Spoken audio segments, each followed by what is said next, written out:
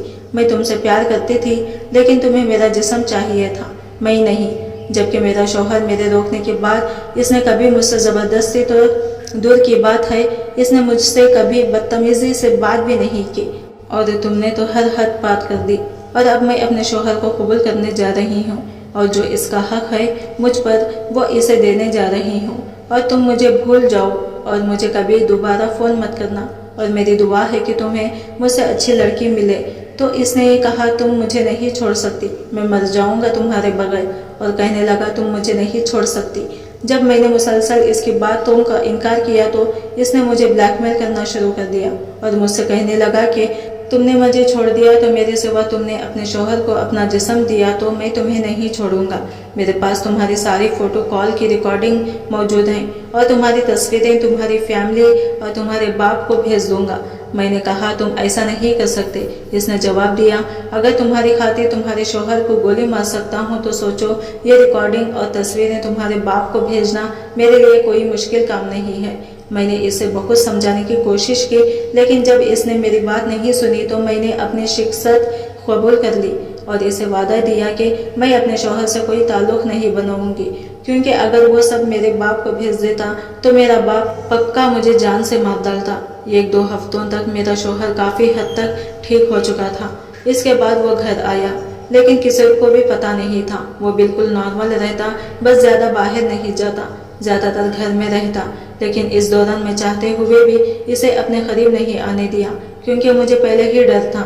میرے شوہر نے مجھے کہا ٹھیک ہے اگر تم مجھے اپنانا نہیں چاہتی تو پھر مجھ سے طلاق لے لو اور اپنے گھر چلی جاؤ، اس سے تمہیں آزادی مل جائے گی اور بعد میں جس سے چاہنا شادی کر لینا۔ میں قصوروار تھی مگر ان دنوں میں اپنے شوہر کا سامنا نہیں کر سکی اور اس کی کسی بھی بات کا جواب نہیں دیا۔ 1 ہفتے بعد میرا شوہر واپس چلا گیا۔ اب میرا کزن مجھے بہت بلیک میل کرنے لگا اور مجھ سے 20,000 مانگے اور کہا اگر تم نے نہیں دیے تو یہ ثبوت تمہارے باپ کے پاس پہنچ جائیں گے۔ میں نے اسے 20,000 بھیج دیے اور اس سے سارے ثبوت مانگے، جس کے جواب میں اس نے کہا یہ ثبوت نہیں تمہاری گردن ہے جسے جب چاہو مروڑ سکتا ہوں۔ اب تک میں بھی اس سے تنگ آ چکی تھی اور کوئی ایسا راستہ تلاش کر رہی تھی جس سے مجھے اپنے کزن سے چھٹکارا مل جائے اور ثبوت بھی میرے پاس آ جائے۔ میرا کزن مسلسل مجھے تنگ بھی کر رہا تھا اور ساتھ ساتھ بلیک میل بھی کرتا تھا اور مجھ سے اپنی ہوس میں بجھانا چاہتا تھا۔ میں تنگ آ چکی تھی اس سے، اب تو مجھے اپنے آپ سے نفرت ہونے لگی تھی کہ میں نے ایک ایسے انسان سے پیار کیا جس کو میں نہیں، میرا بس جسم چاہیے اور کچھ نہیں، اور دوسری طرف میرا شوہر تھا جس نے میری اتنی عزت کی جتنی کوئی اپنی ماں کی بھی نہیں کرتا۔ میرے شوہر کے ساتھ میری نفرت کب محبت میں تبدیل ہوتی گئی یہ تو مجھے اب پتہ لگ رہا تھا۔ کچھ دنوں بعد میرے کزن نے 50,000 کی مانگ کی اور کہا کہ مجھے بیک لینی ہے، مجھے 50,000 دو۔ میں نے جب منع کیا تو اسے دھمکی پر اتر آیا کہ تم مجھے نہیں جانتی، میں تمہاری زندگی تباہ کر دوں گا اگر تم نے مجھے پیسے نہیں دیے۔ میں نے کہا مجھے شرم آتی ہے کہ میں نے تم جیسے انسان سے پیار کیا، تم نے میرا پیار دیکھا ہے، میری نفرت نہیں، تم مجھے بھی نہیں جانتے، میں تمہارے ساتھ کیا کر سکتی ہوں۔ خیر میری دکھتی رگ اس کے ہاتھ میں تھی، میں اسے زیادہ کچھ نہیں بول سکتی تھی، اسی لیے میں اسے کہا کہ پیسے ابھی میرے پاس نہیں ہیں، مجھے 5 دن کا وقت دو، تمہیں پیسے بھیج دوں گی۔ اس نے کہا صرف 5 دن ورنہ چھٹے دن سب تمہارے باپ کو بھیج دوں گا۔ اب مجھے میرے کزن سے چھٹکارا پانا تھا اور اسے سبق بھی سکھانا تھا۔ سوچتے سوچتے میری ایک رات گزر گئی لیکن سمجھ نہیں آ رہا تھا کہ کیا کروں۔ پھر مجھے خیال آیا کہ پاکستان FIA سیکورٹی ہی اس کا حل ہے، وہی مجھے بچا سکتے ہیں۔